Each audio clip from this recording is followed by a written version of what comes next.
Why do people argue in Congress like they do? It's very simple, bro. Take the bull shenanigans out of it and just represent your constituency. How Jasmine Crockett chooses to express herself, I'm like, is that gonna help your district in Texas? How much work goes into that? I'm just gonna go off about Trump, cuss him out every chance I get, say the most derogatory, incendiary things imaginable, and that's my day's work. That ain't work. You are called a representative. You're not the president of your district. Let's go to Stephen A. Smith. I thought this was pretty interesting. And Stephen A. Smith always, I want to say, surprised me, because it's really not surprising anymore, but it is good to hear another brother stand up that got clout. Because I know a lot of brothers that got clout, they won't say what Stephen A. is saying. So you could criticize him all you want, say whatever you want about Stephen A. What he doing ain't easy. When you got a $100 million contract with ESPN or whatever you signed, 5-year, $100 million contract, playing with fire ain't always something people try to do. But I feel like Stephen A. Smith is waking up, or has woken up, to the bull, and he's speaking out. And to hear a man of his stature speaking out against the foolery of other black folks like I've been doing for so many years is refreshing. Do you trust the government to make the best choices for your health?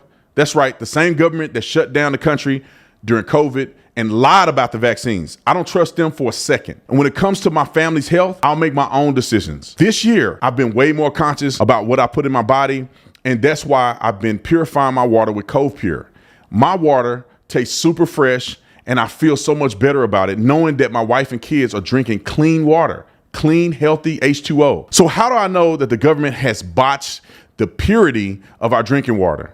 That's because more than 70% of Americans are served by water systems that purposefully add fluoride into the supply. Yes, fluoride, the stuff that you find in your toothpaste, which I spit out in the sink. Fluoride, which has been linked in multiple studies to cognitive damage and lower IQ scores in kids. So tell me why, again, does the government want us drinking this crap? Just like don't believe the mass vaccinations, I'm also against mass medication through fluoride. Until RFK Jr. succeeds in banning this stuff from the water supply, I'm sticking with Cove Pure. Why should you trust Cove Pure to purify your drinking water? It's because this little machine right here gives you back control of your family's health and safety. Cove Pure has been third-party lab tested and removed up to 99% of all contaminants, including fluoride, lead, arsenic, and hundreds of other toxins. Bottom line is, if I didn't trust Cove Pure, I wouldn't recommend it to you. What I love most is that it lets you set up temperature control water.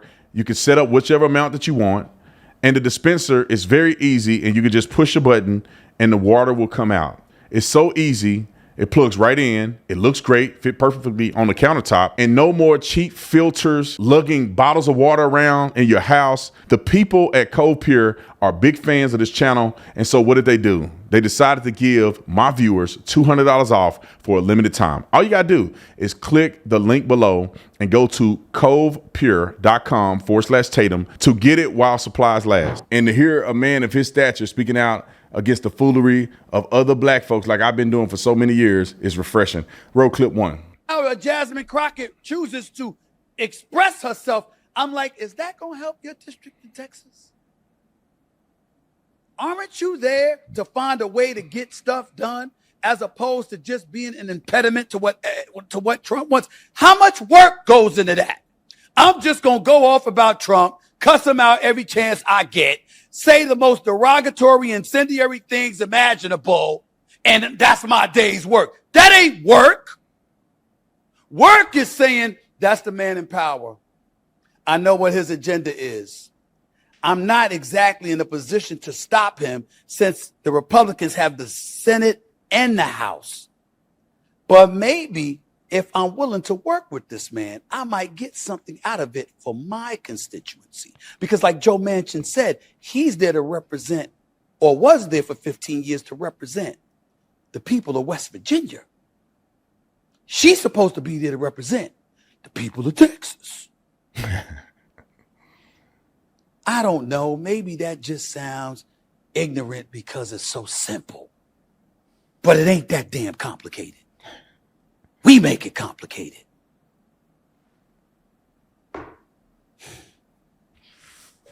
I feel your pain, Stephen A.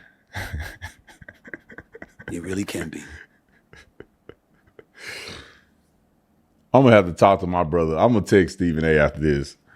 I know the pain, Stephen A. I know, like when you're a normal person and you have a normal functioning brain and you see trolls and people who are idiotic, conspiracy theorists, and all these people who are doing things for money and clout and fame, and you look in the mirror, you go, it just don't make no sense. Every day I wake up, ladies and gentlemen, for the last 2 weeks, ever since Charlie died, I just been waking up every morning being like, what is this? What is going on? Why do people argue in Congress like they do? It's very simple, bro.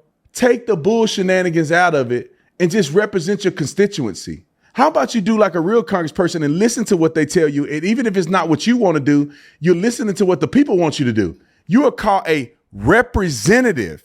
You're not the president of your district. You are the representative. That means when the people are telling you, I want you to vote for this, even if it's not something that's your original stance, you need to just poll the people who are talking to you in your constituency and say, okay, I'm going to vote in behalf of what you guys want. It really should be an easy job for representatives. Just poll the people in your district. How do you want me to vote on HR so-and-so? Poll the people and they go, we want you to vote this. Vote the way they want you to vote. It really ain't got to be no character involved. You are there to represent them. You're not there to make decisions for them, in part, because some people elected you because you're on a certain side that they know that you're going to vote for certain things that they believe in. So in part, it's that way. But for the most part, come on, man. I felt like if I was a congressman member, let me tell y'all this. This happens in politics. It happens in content creating.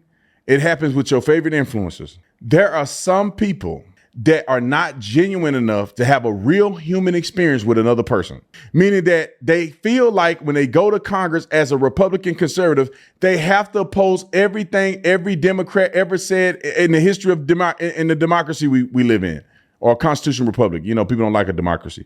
They feel like they have to oppose. They see a person, they are the enemy. I gotta disregard everything they stand for, everything they believe. I gotta hate that person. I got to have legislation against that person. I can't agree with that person publicly. The mind is gone for some people. They do the same thing on social media.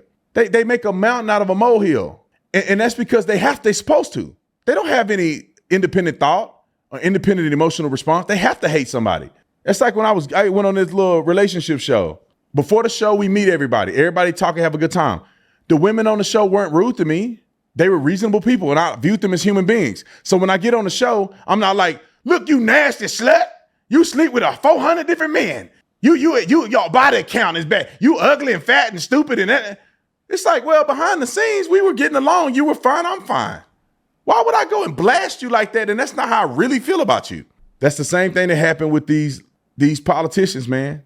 AOC and them know they really shouldn't be arguing with Republicans on certain topics, but they can't help themselves. Do we got another Stephen A. clip? Roll it.